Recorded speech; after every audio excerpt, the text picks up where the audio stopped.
so high. It's such a weird experience. So hi, welcome to Binge Buddies. 9 nights with Freddy. The host is always Bryan Dressel. With me is Matt, Zombie Dog. I lost the button to make this work. I don't remember what your nickname was. Hold on. Already off to a great I think it was start. pipe or shovel. I think it was Two Spade. words. No, wait. Pretty sure it was Spade. Just say Dykes. Dykes. Oh boy. So Matt, Zombie Dog, whatever I said, Dykes. Ryan, no, Joel goes next. Joel, Shovel, Dwit, and Ryan. I think you were a Pitchfork, Lutens. That's fine. If I can, fork. Midwest Garden Rock. Fork. Okay, yeah, sure, why not? It Yeah, tracks that I'm just kind of a bitter version of Matt. it does, doesn't it? Yeah. Yeah. Hey. Hey. Yeah. after we- Look at that. I found him. For the recording, that is only audio. Eventually, this will be a video, and this will make sense to everything that we were just complaining about, especially the much less editing that's happening now. So you've got to hear all that fumbling around and the worst intro ever. But it's a new recording system, so deal with it. It's not the worst intro we've had. That hurts.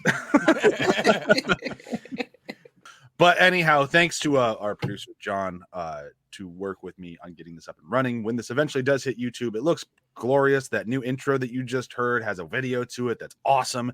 John knocked it out of the park. So big thanks to everybody there. And thanks to Venture Brothers for not suing us. I'm going to keep saying that until it happens. But we love your stuff, and that's why it's there. So hopefully they don't ever sue us. But, there we go. Nightmare on Elm Street 2. Who's excited to talk about it? It sucks that it's Halloween week because it's right and this is getting released. Yeah. Yes. Yep. Mm-hmm. And we have to talk about this pile of shit. Like I love this movie for other things, but man, this is a poorly crafted movie. Yep. I won't call it a pile of shit. I just call it dull. So Okay, dull. I'll take Like, that it's because not, there are it's other not piles like of Halloween 6. It's not like Halloween Kills, Friday the 13th Part 5. Nightmare 5, Nightmare 6. Oh, I mean, sorry. I haven't seen those yet. So, but yeah, it's just dull though. Like It is. the first kill doesn't happen until 36 minutes in, and then even after that, there's not that many kills either. And they try something and it doesn't. It leaves a bad taste in your mouth. They try They the bring- possession right. angle.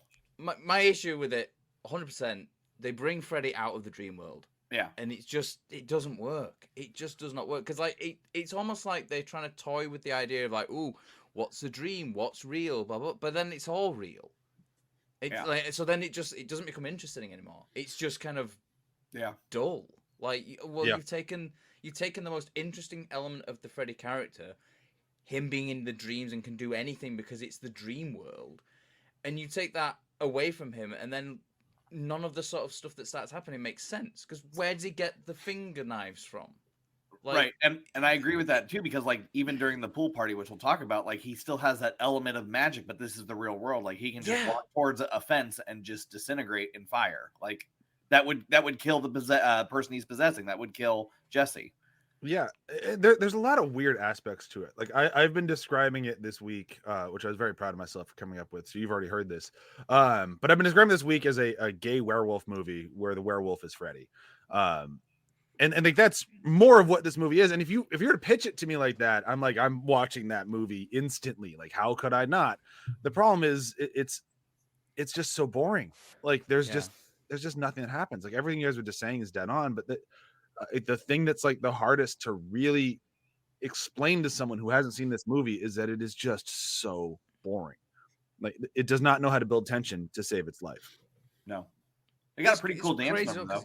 It has. We did. It has a pretty decent opening sequence. That opening sequence Yeah. is pretty good, and it's like it sets you up and you go, "Oh, this is gonna be really cool," and then it very quickly loses that. And it's great. Like I don't know who's really to blame. Like because I don't think it's totally the director's fault because the director's actually a really good director. Like he directs, he goes on to direct The Hidden, which is a phenomenal film. Yeah, like tension, like action, fantastically put together film. So I don't know if it's just at this point he's still kind of struggling with that and getting that balance right, or if it's a thing in like editing, or if it's I don't know. It just there's just something about it which, like you said, there's very little tension. Yeah, like the moments, the tense moments, as it were, they just don't. They fall pretty flat. Yeah. I think they mishandle Freddy here. Yeah. I don't think that he's used effectively. Like, you have Freddy biting someone. Rip her leg off, man. You got knives for fingers. Make it happen. Yeah. They And misused then, Freddy.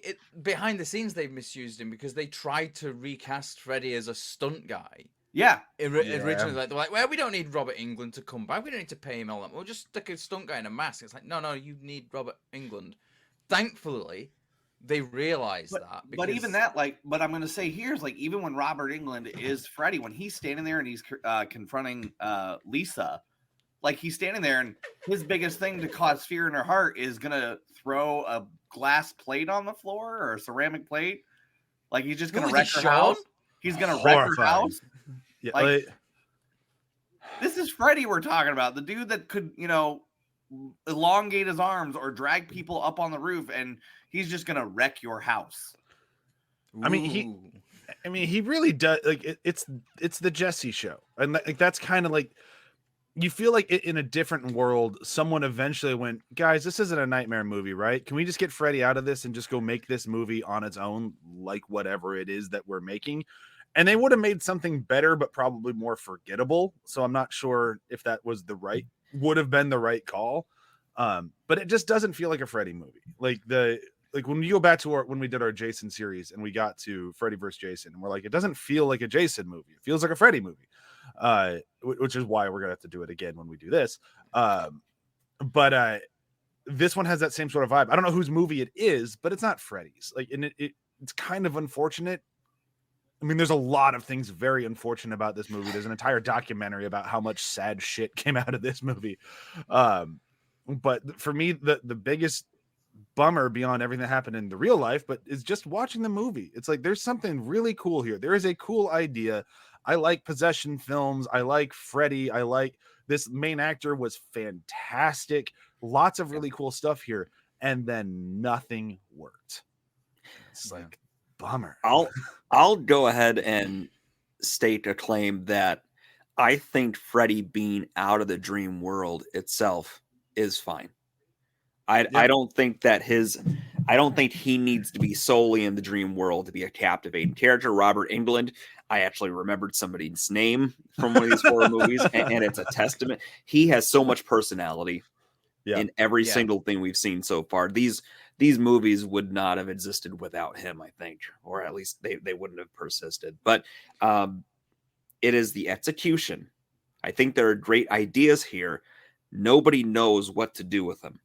And the core problem is that aggressive, boring nature of this film, because the kills, that's the possession thing, I think is neat. I think there's something interesting about, instead of it being am I in a dream or not? It's almost am I being possessed or not by this entity? But they do nothing with the kills. There's nothing. There's inspiration in that first movie. They are inspired to go out there and take these wild swings at creating these dream worlds. And it's like somebody drained it or run all the creative juices out of it, and then we end up with this pile of nothing. There's only 2 kills minus the massacre, the PE teacher and Grady. And I don't really I know I should count Grady, but I really don't, because the Grady kill, it's not off screen, but it's kind of off screen. You just see the bloody knives come through the door, and it feels like they're trying to hold on to their money for some big show later. That when you get to the big show, it's this show sucks. This is what we saved our money for this. Well, but then even then, the effects at the end of the movie, if you watched Never Sleep Again, you know that the guy was also doing Aliens, which that really showcases his work. But when you get to the Hounds of Hell, the writer's the writer's I had something completely different in mind, and then you got the Hell Rat, and you're just ooh, ouch. And this is supposed to be your big climax. It just didn't work. You mean tell me the bird explosion wasn't the climax of the movie? Well, that did the dad, the actor. Oh my god! It hit him in the head, and he had to get his eye fixed or some shit. Oh, poor guy. Yeah. For this? Yeah. But that's the thing as well. The way that the dad also then starts to try and blame it on Jesse. It's it's a firecracker. When? When? Like, Yeah. how? And Are you- how did it stay lit for so long in that bird? Allowing the bird to fly. It's gonna blow up. It's gonna blow up. What am I gonna do? A wick a mile long. I'm gonna say like An a invisible mile wind long coming out of the fuse. bird's mouth. It's just like. Did anybody else just think Dumb and Dumber after that? Oh that my scene? God, yes. Like I when pretty bird. Pretty Oh, bird, little bit pretty of bird.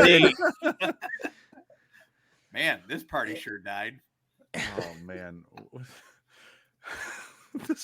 this fucking movie.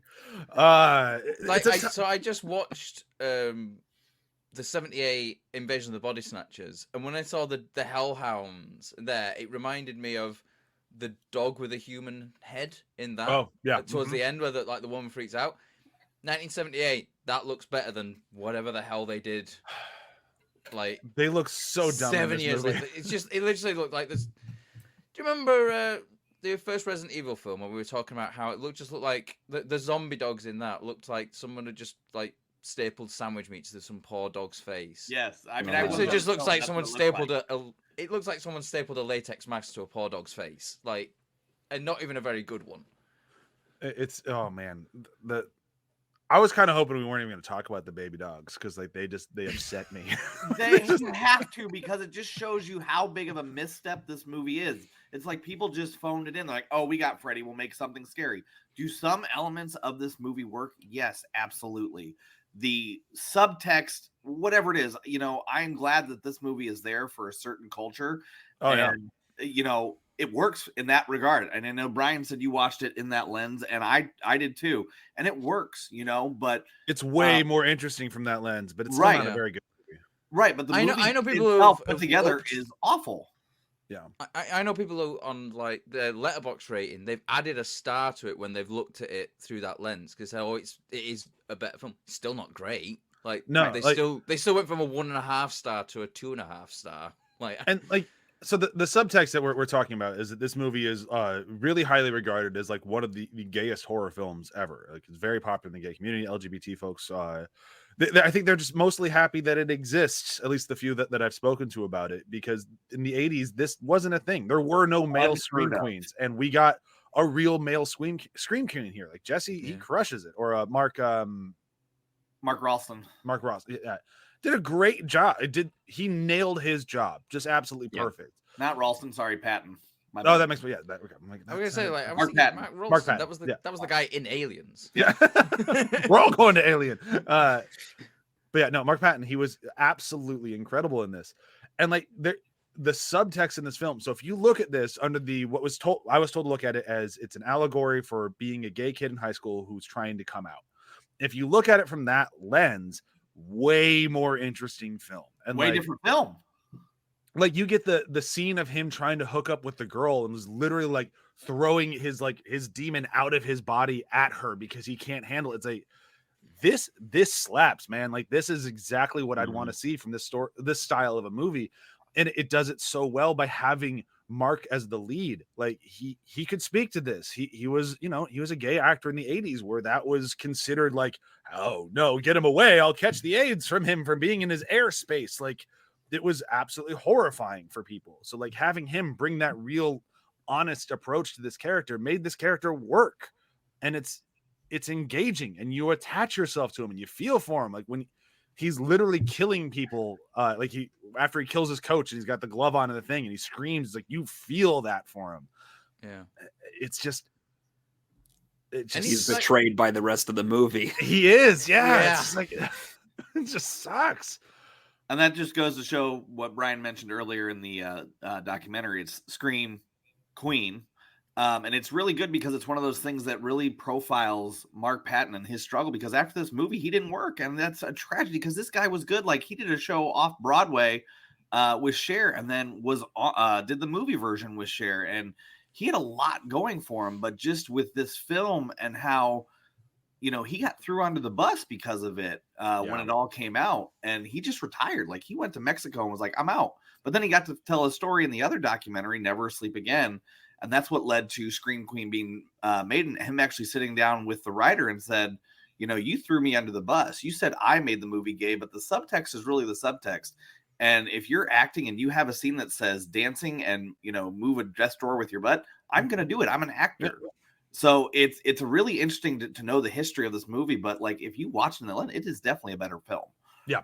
Yeah. So It's it crazy just- as well that like they tried to blame it on the actor when it's like, well, the actor, Is doing what you tell him. yeah, the actor's reading the lines that are in the script and doing what the director's telling them to do. And Yep. like, I'm sorry, the main actor has got nothing to do with the coach being attacked by a load of balls. Right. Or fighting a kid in a gay bar. Yeah. It's famous, and then they shot it in one of the most famous gay bars in LA. Like, like that's none of this is the actor's fault, guys. This is not Like, subtext. yeah. This is in big bright letters. yeah, like, It's really funny, like you mentioned, like Never Sleep Again. Because what I've been doing is, like, as I watch these films, I've been bringing up Never Sleep Again and watching. You watch those portions? Those portions, because I've not seen all the films. Also, I don't want to kind of spoil anything for myself of like everything that's coming ahead. So just kind of watching the portion about those films. That's what I'm And doing, it's- Matt. And to be honest, the part 2 like section has been one of the best ones so far, just because of how amusing it is. Everyone's talking about, like, the director's like, oh, I had no idea, but then it's like, I look at what the stuff I did. It's like, how did I not realize what I was doing there? And it's just, it's so funny because they just like it's like walking around in like with blue paint all over yourself and not realize, like, when people say, oh, you're looking a little blue, and then like, I don't understand why people would say that, and then like someone saying, dude, you painted blue, and I'm like, really? And it felt like that kind of scenario. Like, it was just so, because there's some of this stuff in it is like super obvious, like the towel whipping the coach. oh man, It's like, like whips his ass raw. Like, good Yeah. lord. But it's like, yeah, like, and the fact that he finds the coach in the gay bar, like, well, there's like, so I watched this twice. I did it once for notes, and then once just without notes. And I noticed the second time round, there's a line when Grady and what the hell's his name? Jesse? Jesse. When they're doing the push-ups, and Grady starts saying about how the coach is like, he likes young boys like you, and he goes to gay bars and like all these like kind of S&M stuff. There's like, it's just a throwaway line early on, and then it's when when Jesse goes on his little aimless wander, and he ends up in the bar that the coach frequents as well, and it's just, it's kind of like clever how it sets that up in like a very subtle line, but then it doesn't really pay off that much. Like, yeah, No. we get a kind of a cool death, but it doesn't. kinda. Yeah, See, I like know. that setup. Like, I enjoyed that. Like, oh, because I didn't even take it as like Jesse. Like, I took that more as like Freddy hunting. Like, like, he knew he's gonna go The find possession that is coach. happening when he woke up. I'm going to out myself here just a tiny bit. I slipped in and out of interest as we were watching this. So we get to the point where they connect with each other and they end up at the school and he's forcing them to do laps. Yeah. My number one is like, why are they at the school and he doing laps? And then I looked and I thought to myself, why is he wearing a leather vest? This is weird. So you missed the club.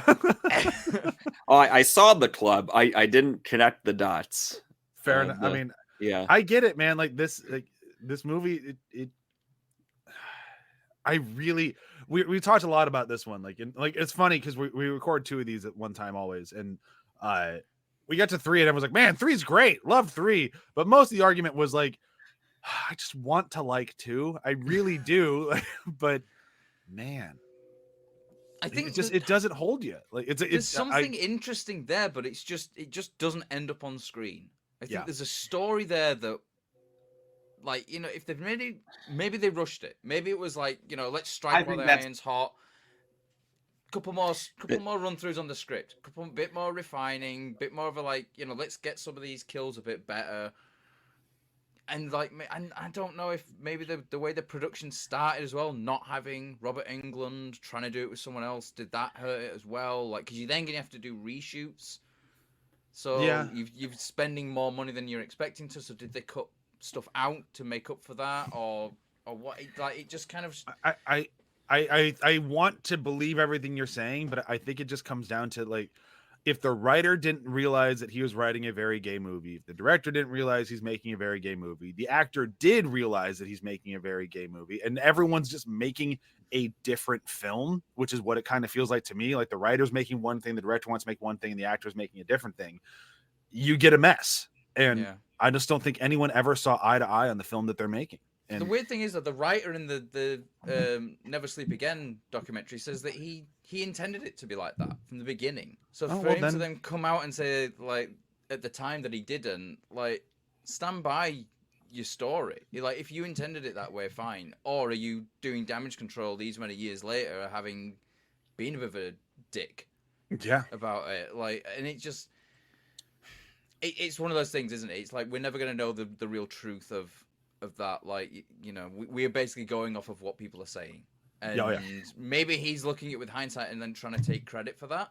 Maybe. Or maybe he did actually intend it that way and was just too scared to admit that in the 80s. Because like we said, 1985, the AIDS epidemic is in full swing. There is so much just propaganda against... like gay people that it's just been rammed down your throat. Like the UK had it as well. There's a very famous advert that aired in the UK about AIDS, and it's like this giant tombstone with the words AIDS in big letters. It's Jesus, AIDS is a death sentence or something like that, and it was just like, fuck me. Like these people have it like hard enough as it is. Just being allowed to, like, you know, live their own lives without people treating them like shit at the best of times, and then you're putting that propaganda out there as well. Fuck you.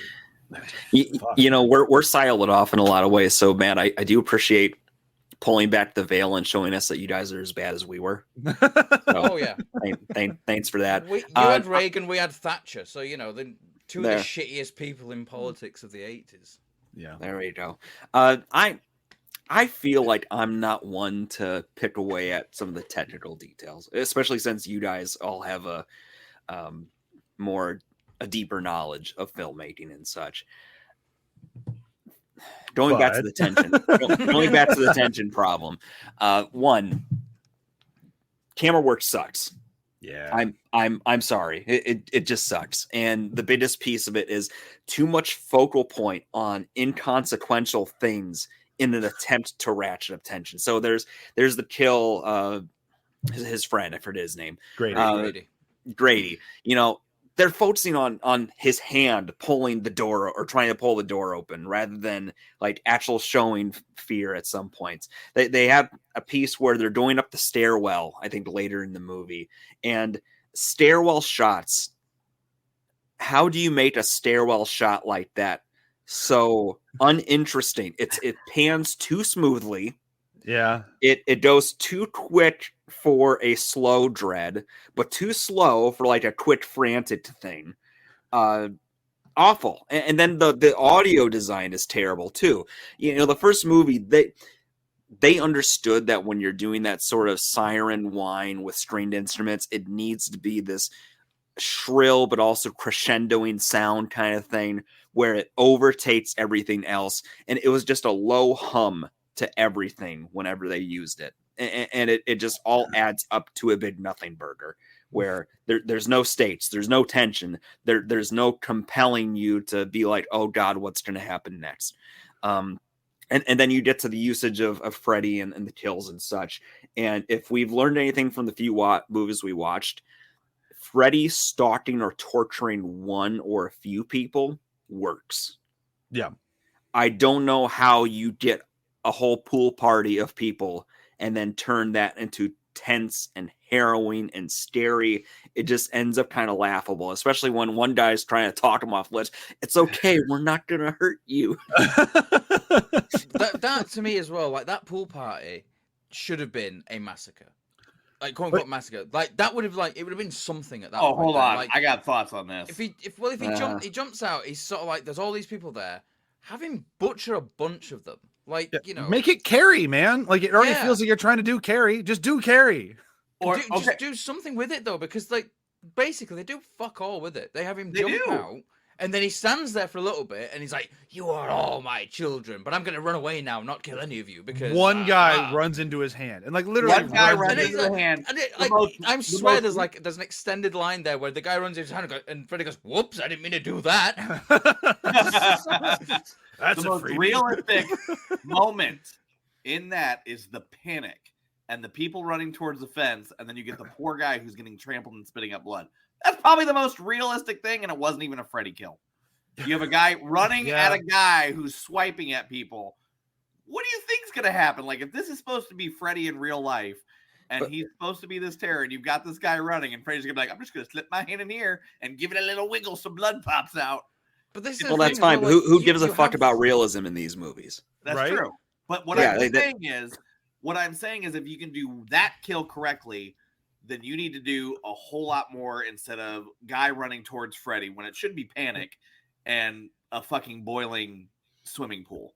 But like, here's my thing: is like A boiling swimming pool where no one gets burnt as well. No one Can gets I burnt. Just Right, add that, well, like the it's a bubbles that bubble are coming pool. out of that. Those people are soup at that point. You're not getting out in time to like. You're just boiling alive in that. Yeah, no, Not they're none of that. just- Oh, that They guy's just get out and go, terrifying, "Whoa, but this that is was a bit refreshing. Yeah. I'm gonna go swim in the pool now. but like, so if you go back to what I said earlier, think of this as a werewolf movie. This should be our American Werewolf in London sequence. This should be, downtown, like him when he gets shot. Like this should be that sequence, and instead, it's just nothing again. Like Freddy is supposed very, to be very scary. frustrating. So the idea, like Freddy is supposed to be scary, right? We're agreeing. The whole point Yes, of Freddy is that he's scary. I mean, he's scary, but there's a thick vein of humor. He's in all of charming, it, too. scary. He but- gets funny in the next movie. His main point is, I am a scary, terrifying person who will kill a bunch of people. Yes. This pool party, if this is pool party is anything to go by, he sucks as a killer. Like, he sucks. The only person he killed ran into his own blades, and I think that guy just wanted to die. Like, we're just seeing like a Take me suicide out by here. cop by Freddy. Like, just like, goodbye, cruel world. Like, Come to me, Freddy. I'll be your child. If I stretch logic, it's like there's so many goodies to come at. I don't know where to start. Like, yeah. But then he runs off. He doesn't kill anyone there. He Apart from that slashes one one guy guy. Yeah. No, the guy kills himself on Freddy's knife. No, doesn't he slash at one person? I thought The one guy, person. Yeah. the guy who comes forward. Yeah, he gets swiped at. Yeah. Does he have to kill him though? No, he just gets swiped at. He'll be Exactly. Yeah. Don't even finish the job. Can Yeah. we talk for a second about Freddy's design? He does not look good. I do not like Freddy in this. Like, His he looks design- weird. Yeah, I think there's a reason why in this film he seems to be very backlit. yeah. There's a lot of shadow going on with Freddy. But in when this he film. meets his demise, when Lisa finally brings Jesse out, like and the Yeah. fire's going around, he looks awful. He does not looks- look good. No, he- like, Probably the 'cause of knife- puppet. The he looks fingers better than he coming does out- in the remake, but not much better than he does in the remake. But Yeah. it kind of gave me that vibe.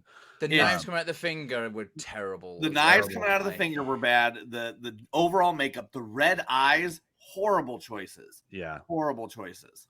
none of that worked for me. No. Now, but here's the one thing that I will say did work for me. Like, if I'm gonna try to give this movie a compliment beyond like the fences it was trying to swing for, I don't mind. Like, I know a lot of people hate this thing, so you're probably going to disagree with me. I don't mind the transition sequence of Freddy clawing his way out. No, I that's think the that- best part. That's pretty good. I think it works. That's Yeah. the best part. Yeah, like it's not perfect. It's still a little clunky and a little cheesy, but I like how Freddy takes over the hand and then slices the stomach open to Yeah. get himself out. I as like well. him That's a looking really out- cool like design. looking out of the how it mouth, works. that's Him looking really out the cool. Yeah. That's tension. That's Yeah. what we no, want. but it's coupled with Jesse's terror, right? Yes. Yeah. And they focus not on just the ripping apart at the seams, but just the look of shock and horror in his eyes as he's being pulled out from the inside. It just- wouldn't work without that. And the line of "he's coming again, he's gonna do it," like it's like like it gives you that good dread, especially when he's in the scene with Grady. Like you can just like Grady's just like, "What's happening?" Like because Grady is, and this is saying something bold. Grady's my least favorite thing in this movie. Yeah, I don't Mhm. like it. I don't like Grady at all. He is wildly inconsistent. Like, is The- he the a writer- friend? Is he a bully? Like, what Yeah. is The writer this can't guy? write these characters? Like, are they No. supposed to be friends? Are they supposed to be enemies? Like, what is happening? Like, is he also a closeted gay kid? Like, because I kind of got that vibe. Like, especially like he's trying to like big up on Jesse's like, yeah, there's a girl, she wants to hook up with you, and all you want to do is sleep with me. Like, you get those like, okay, so these things are kind of here, but also he's sleeping with black leather duvet. Yeah, that's a bit weird. That's a bit weird. But like, I don't know where Grady. I don't know where Grady stands on anything. I don't know if he's Jesse's bully. I don't know if he's Jesse's best friend. I know nothing about this guy, and then he dies. So like, when I have nothing to attach myself to him, like, it's already a problem in every slasher we've ever watched. You want to try to like these characters because when they die, you don't want them to be like things that are getting checked off a list of like, all right, we killed the jock, we killed the comedian, we killed the cheerleader, whoever. Like, we want to actually feel something when these people die. And with Grady being so wildly inconsistent, when he's getting killed virtually in front of his own parents, it should be a very sad moment. And for me, I'm just going like, this kill sucks. Like, that should not be my takeaway in that moment, but it like, unfortunately is. Like you say, you don't even see the kill. You see the finger knives come through the door and some blood, and that's it. And it's just, it feels like it was MPAA'd out of there, but I don't think it was. I don't think it was. Yeah, and that's the weird thing when it's like they're self-censoring, but it's like this is the kind of film you're making, guys. That the film that you are making is a gore thing where teenagers get killed. This is the genre you are in. If you're not doing that genre, you're doing something else, and it's like, well, you're not making the film you're making. So go. That method of kill would have fit better in a Halloween or the Friday the 13th. Yeah. It would have been on the weaker scale in one of those throwaway ones. That's the throwaway first one in like a Friday the 13th or like Halloween, like the second or third. Someone's here. Yeah, it could be like the second or third kill in the movie, like one of those, like, all right, we've already got a big juicy one out of the way, now we're just starting to pick them off. But like, it's just, when you have so few kills in your movie, every one should be a banger, and like none of them are. But it's that would have been one of those kills as well, that you don't see it, but then you see the final girl or whatever at the end will find the body pinned to the door with the finger knife still in it. That would be that kind of kill. And you don't even see the aftermath. Like, it's literally just him slumped on the floor. You don't see him gutted. Yeah, it's a very weird film. Like, that was when I first watched it, the first thought I had was just, this is a really weird film. Like, it doesn't know what it wants to be. I think that's the problem. It feels very. I don't know if there was behind the scenes tension of, like, you know, the producer wanting to go one way, the director wanting to go the other way, and there's this kind of tug of war between, and you just end up with this kind of mess. But it just, like, even like, we're talking about the fact that there isn't any great kills as part of the series. Our ending thing is, like, you know, best quotes and best kill. Yeah, we don't kills this week. This is the verbatim what I wrote in my notes for best kill. They were all pretty lame. I guess Grady or Freddy's melting face. Like, and when I give it to the coach. But... When that melting face is in there, you know that there's not that many good kills as well, because that melting face was just not I've seen this movie now 3 times, and I'd forgotten about the melty face. Every time I forget about it, and I've forgotten about it after I just watched the movie 2 nights ago till Matt just mentioned it. So yeah, that's not on my list. There's a reason why you forget about it. Nope. So I've got some things in my notes that I was just going to throw out there just for things that I liked about this movie. We're all over the map on this one, and I largely blame the film. Like, I kind of was worried about that with this one to begin with. I think we're hitting the touch points. Yeah, I want to say, like, there were things that I liked. Like, I like the Freddy trying to convince Jesse to kill for him. Like, and he doesn't try very hard. The scenes don't work that well, but I like the idea of it. Like, I like the, like, what's the exact line? You've got the body and I've got the brain. Then he rips his head off. Probably the best effect of the show. Like, that's a cool moment. It's kind of lame though, because it's like it's just like it's the thinnest layer of layers ever, and it just, Matt, to me, it takes it out of it. Matt, look at all the other effects. Yeah, just come to appreciate it. No, there's very little cream at the top of this thing. Take what you can get. I don't grade on a curve. It's more half and half. I don't grade on a curve. That was but yeah, like, but I like this scene, even if the effects were kind of dumb. I like the like the showing of the cards of where this movie's going. Like, I'm gonna make Jesse kill for me. I love the sequences of Jesse coming out of the trance, especially like when he's got his glove. Like the shot of him in the shower is probably the only good shot in the movie where he's soaking wet, he's got blood on him, he's looking at the glove, just horrified, steam just clearing, screaming. and it's Jesse standing there. Yeah, that is a cool shot. And then like, the I agree with the things. It's the one really cool bit of sound design is like the of the knife hand thing. Like that was good. Mine is when he goes to see his sister. That was when he goes upstairs and it's all from the point of view. Oh yeah, and he's standing over in the bed. Oh yeah, and he has glove on. I was like, I see. It's a little bit of an unsettling moment. Yeah. As you know, clearly somebody likes Halloween, which we all do. That's fine. It's a bit weird that it's a younger sister in this one, but you know. Yeah. I'm running out of stuff. Like, the stuff that I like, and I'm going through my list. And I'm like, oh shit, I've said both of them. I mean, like, can we just wait agree? till we get to Nightmare 5? Can we just agree though that them finding Nancy's diary just like tucked away in the top of the thing is the stupidest thing in the whole film? It was such a poor choice. For 5 years, right? That house has been for sale for 5 years. Yeah. And in that time, nobody went through and just checked for like, you know, any books or anything that had been left around. They got the fuck out of town. About that. They got the fuck out of town and left all their shit. Okay, if I were buying a house and there were bars at the window, I would be concerned either about the house or the neighborhood. Ooh, privacy. You know, and how nonchalant, like when they find out Dad bought this killer house, and it's just like, how do you think we afforded this? I know, I love that line. So it's like, oh, come on, girl. How do you think we afforded such an amazing house? Of course, there were people murdered in it. Yes.